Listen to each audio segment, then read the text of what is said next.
हाजिर हैं हम 10 महत्वपूर्ण प्रश्नों के साथ। आज हम लोग डिस्कस करेंगे सामान्य हिंदी के 10 महत्वपूर्ण प्रश्न। पहला प्रश्न है, विकास की दृष्टि से प्राकृत की पूर्णकालीन अवस्था का नाम है। पहला ऑप्शन है पाली, दूसरा ऑप्शन है संस्कृत, तीसरा हिंदी और चौथा अवहट्ट। इसमें जो सही आंसर है वो है पाली। बढ़ते हैं अगले प्रश्न की ओर। अगला प्रश्न है, इनमें से कौन सी भाषा संस्कृत भाषा की अपभ्रंश है। पहला ऑप्शन है ब्रज भाषा, दूसरा ऑप्शन है पाली, तीसरा है खड़ी बोली और चौथा ऑप्शन है प्राकृत। तो इसका सही आंसर है पाली भाषा। बढ़ते हैं अगले प्रश्न की ओर। अगला प्रश्न है, भारतवर्ष की आदि भाषा है। अब ये भारतवर्ष की आदि भाषा मतलब पुरातन भाषा की बात की जा रही है। तो पहला ऑप्शन है लौकिक संस्कृत, दूसरा ऑप्शन है वैदिक संस्कृत, तीसरा ऑप्शन है दूसरा ऑप्शन है प्राकृत और तीसरा ऑप्शन है वैदिक संस्कृत और चौथा ऑप्शन है अपभ्रंश। तो इसमें जो सही आंसर है वो है सी, वैदिक संस्कृत। वैदिक संस्कृत के बाद लौकिक संस्कृत आएगा। बढ़ते हैं अगले प्रश्न की ओर। अगला प्रश्न है, कौन सी प्राचीन भाषा नहीं है।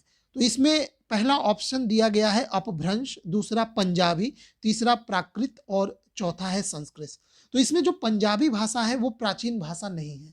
पंजाबी भाषा का विकास मुख्य तौर पे मध्यकाल में हुआ, खासकर जब मुगल काल के समय, मुगल काल से के पहले का समय और उसके बाद का समय, इस समय में पंजाबी भाषा का सबसे ज्यादा विकास हुआ।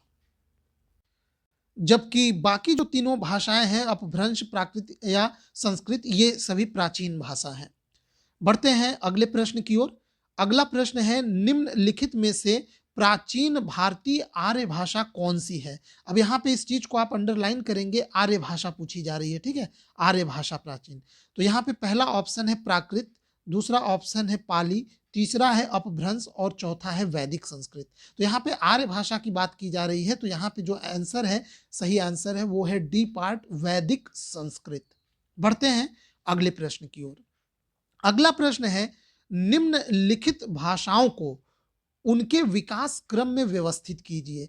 चार भाषाएं यहाँ पे, प्राचीन संस्कृत, लौकिक संस्कृत, ये प्राचीन संस्कृत का मतलब वही वैदिक संस्कृत हो गया, फिर सौरसैनी, फिर पश्चिमी हिंदी। अब इनका क्रम आपको बताना है कि किस क्रम में इनका विकास हुआ है। तो सबसे पहले देखिए, ये प्राचीन संस्कृत हो जाएगा, यानी सबसे पहले ए, फिर उसके बाद जो विकास हुआ वो लौकिक संस्कृत। लौकिक मतलब समझ रहे हैं ना, कि जब पहले क्या था कि वैदिक समय में जो संस्कृत था उसका ज्यादातर मौखिक भाग में आदान प्रदान होता था, लिपि का विकास बाद में हुआ। तो पहले जो मौखिक रूप में ही वो भाषा चली आ रही थी वो हो गई हमारी प्राचीन संस्कृत, जिसे हम वैदिक संस्कृत कहेंगे। आगे चल के जब संस्कृत को फिर लिपिबद्ध किया गया, जब उसका वास्तविक लिखित प्रमाण जब हमें उपलब्ध हुआ, तो लिखित रूप में वो जो है उसको हम लौकिक संस्कृत, हालांकि लौकिक का मतलब अर्थ लिखित से मत लीजिएगा, लौकिक मतलब ये सांसारिक आप समझिए। एक होता है पारलौकिक, जिसमें काल्पनिक बातें, परलोक की बातें की जाती है। एक होती है लौकिक, यानी इस सांसारिक चीजों के से संबंधित। तो ये इसका मतलब है लौकिक। फिर उसके बाद आएगा सी पार्ट, यहाँ पे आ जाएगा, और उसके बाद आएगा सौरसैनी बी, और फिर आएगा पश्चिमी हिंदी डी। तो इस प्रकार से आप देखेंगे इसका सही आंसर हो जाएगा ए पार्ट। बढ़ते हैं अगले प्रश्न की ओर। अगला प्रश्न है, निम्नलिखित में से कौन सी आर्य भाषाओं में शामिल नहीं है। अब इसमें आर्य भाषा में कौन शामिल नहीं है। ऑप्शन है संस्कृत, प्राकृत, अंग्रेजी। अब ध्यान दीजिएगा, ये तीनों भाषा जो अभी मैंने बताया ये आर्य भाषा में शामिल है, जबकि जो तुर्की भाषा है, तुर्किश, ये आर्य भाषा में शामिल नहीं है। बढ़ते हैं अगले प्रश्न की ओर। अगला प्रश्न है, हिंदी किस परिवार की भाषा है। तो चाहे हिंदी हो चाहे अंग्रेजी, दोनों के दोनों भारोपीय, ठीक है, भारतीय यूरोपीय करके ऐसे रहेगा, वो उसी परिवार की भाषा है। बढ़ते हैं अगले प्रश्न की ओर। अगला प्रश्न है, ऑस्ट्रिक परिवार की भाषा, ऑस्ट्रिक परिवार की प्रमुख भाषा है। ऑप्शन है तमिल, दूसरा है मुंडा, तीसरा है तिब्बती और चौथा है खासी। तो इसमें याद रखिएगा, जो मुंडा भाषा है वो ऑस्ट्रिक परिवार की भाषा है, ठीक है। इसमें एक पहले अगला प्रश्न देख लेते हैं, तो आप लोगों को कुछ फैक्ट बताते हैं भाषा के बारे में। अगला प्रश्न यहाँ पे है, दिए गए विकल्पों में से द्रविड़ परिवार की भाषा कौन सी है। अब यहाँ पे ऑप्शन है कन्नड़, बी ऑप्शन है असमिया, फिर उड़िया और फिर बांग्ला। अब यहाँ पे याद रखिए जो कन्नड़ भाषा है वो द्रविड़ परिवार की भाषा है। तो मुझे जो बताना ये था कि आप 4 भाषा याद रखिएगा जो साउथ इंडिया की चारों भाषा हैं, तमिल, तेलुगु, मलयालम और कन्नड़। तमिल आप जानते हैं तमिलनाडु क्षेत्र की, उसके बाद तेलुगु आंध्र प्रदेश क्षेत्र की, फिर उसके बाद मलयालम केरल के क्षेत्र की, और फिर उसके बाद कन्नड़ ये कर्नाटका क्षेत्र की। ये जो साउथ इंडिया की ये जो चारों स्टेट और चारों स्टेट से संबंधित ये जो चारों भाषाएं हैं, ये द्रविड़ परिवार की भाषा है।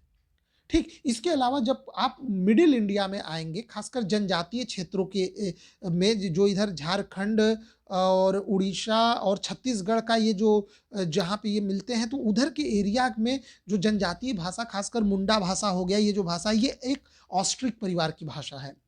इसके अलावा जो जब ऊपर आप उत्तरी भारत में आएंगे तो हिंदी हो गया या हिंदी से जुड़ी जो अन्य और भाषाएं हो गई, इवन आप इंग्लिश को भी उसमें शामिल कर लीजिए, तो ये आर्य भारोपीय परिवार की भाषा है, जिसमें वो आर्य इंडो जर्मन या आर्यन भाषा ये भी बोलते हैं। इंडो जर्मन याद रखिएगा, इसी को भारोपीय भी बोला जाता है, आर्यन भाषा भी उसी में आ जाता है, बोला जाता है उसी में। तो ये उस परिवार की भाषाएं हो गई। ठीक है, तो इस प्रकार से हमने ये हिंदी के कुछ 10 महत्वपूर्ण प्रश्नों को डिस्कस किया, और आई होप आपको ये सेगमेंट पसंद आया होगा। ये हमारा डेली सेगमेंट ये चलता है 10 प्रश्नों का।